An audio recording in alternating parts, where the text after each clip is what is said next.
আমরা ব্রেকেট করে ফেলছি যে এই সরকারের মদতপুষ্ট হলো এনসিপি। দেখেন সরকার কতটা চালাকি করেছে।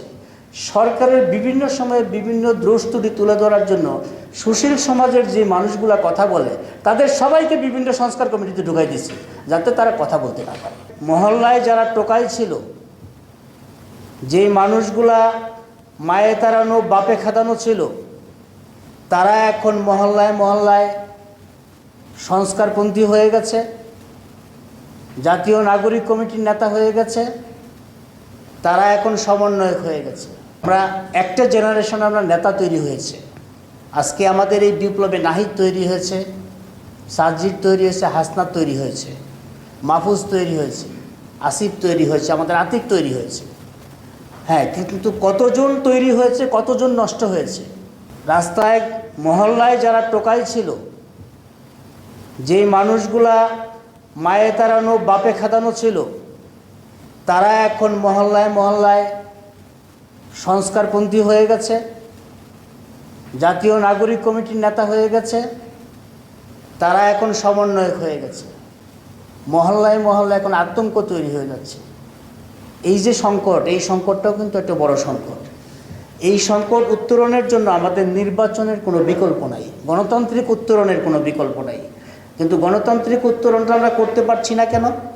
রাজনৈতিক দলগুলা নির্বাচনের আগেই পার্লামেন্টে তাদের সিট থাকবে সেটা এনশিওর করতে চায়, যে আমার দল পাশ করুক, আমার দলের প্রার্থীকে জনগণ ভোট দেখ বা না দেখ, কিন্তু আমার দলের সংসদে আমার দলের প্রার্থী থাকতে হবে, আমার দলের প্রতিনিধি থাকতে হবে। এটা নির্বাচনের আগেই এনশিওর করতে চায়। সংকটটা ওই জায়গায়। কিন্তু বর্তমান সরকার বলছেন যে নির্বাচনটা এমন একটা নির্বাচন করব যেটা ইতিহাসে কেউ আর করে নাই। তো এরকম একটা গ্যারান্টি যখন পাচ্ছেন, তো জনগণের কাছে পরীক্ষাটা দেন না যে আপনার গ্রহণযোগ্যতাটা কত, আপনার দলকে দেশের মানুষ কতটা ভোট দেয়, আপনাকে গ্রহণ করে কিনা এই টেস্টটা করেন না।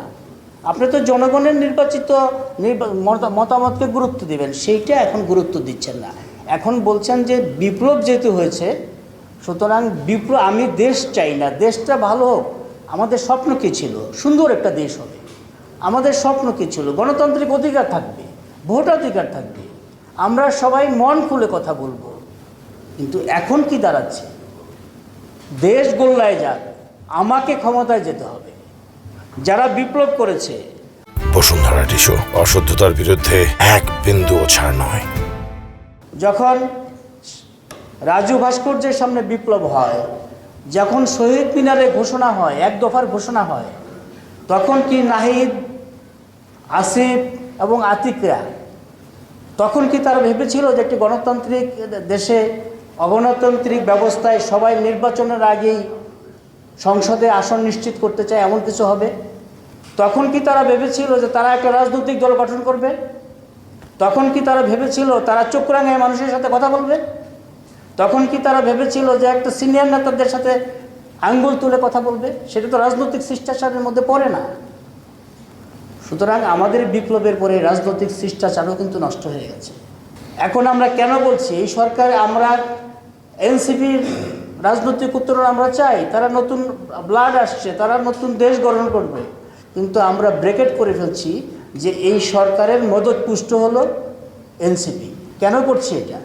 তার কারণ হলো সরকারের সাথে তাদের একটা এলাই তৈরি হয়েছে, অবিশ্বাস তৈরি হয়েছে অন্য রাজনৈতিক দলের। তো আমাদের মূল সমস্যাটা হলো রাজনৈতিক সংকট, অবিশ্বাস, আর সেই অবিশ্বাসের জন্ম দিচ্ছে এই সরকার। আমরা এতগুলো সংস্কার কমিশন গঠন করলাম। আপনি দেখেন সরকার কতটা চালাকি করেছে। সরকারের বিভিন্ন সময়ে বিভিন্ন দ্রষ্টুটি তুলে ধরার জন্য সুশীল সমাজের যে মানুষগুলা কথা বলে তাদের সবাইকে বিভিন্ন সংস্কার কমিটিতে ঢুকাই দিচ্ছে যাতে তারা কথা বলতে না পারে। এবং গত 11 মাসে যারা সংস্কার কমিটিতে ঢুকছে, ডক্টর জাহিদ এবং দুজন ছাড়া কেউ কোনো কথা বলছে না। কিন্তু দেশের সকল সংকট তৈরি হয়েছে, কেউ কোনো কথা বলছে না। আরেকটা মজার ব্যাপার হলো, এই যে 11টা সংস্কার কমিশন গঠন হলো, 11টা সংস্কার কমিশনের আইডিয়াগুলো, সুপারিশগুলো ডাইলট করে একটা সনদ তৈরি করার জন্য আবার ঐক্যমত্য কমিশন গঠন করা হলো। 12টা কমিশন হলো। 12টা কমিশনে সরকারের কত টাকা খরচ হয়েছে সরকার কিছু বলছে না। শুধু গণমাধ্যম কমিশন একটা গঠন হয়েছে, সেইটার একটা জরিপ করার জন্য প্রায় 4 কোটি টাকা খরচ হয়েছে। শুধু একটা জরিপ এটা করা হয়েছে পরিসংখ্যান ব্যুরোকে দিয়ে, সেটা করতে 4 কোটি টাকা খরচ হয়েছে। তো অন্য 11-12টা কমিশন করতে কত টাকা খরচ হয়েছে সেটা সরকারের পক্ষে বলছে না। তো এখন সংকট যতই হোক, আমরা বিশ্বাস করি সকল সংকটের উত্তরণ হলো নির্বাচন, এবং সেই নির্বাচনের আগে নিজেদের আসন নিশ্চিত না করে জনগণের কাছে যান, জনগণের ভোট যাতে জনগণ দিতে পারে সেইটা এনশিওর করেন এবং টেস্ট করেন যে আপনাকে কতটা মানুষ ভালোবাসে। জনগণের ভালোবাসাটাকে নিয়ে রাষ্ট্র গঠন করেন, সেই রাষ্ট্রের জনগণ আপনাদের রাজনৈতিক দল যারা আছেন, স্টেক হোল্ডার যারা আছেন, আপনাদের সবাইকে সহযোগিতা করবে।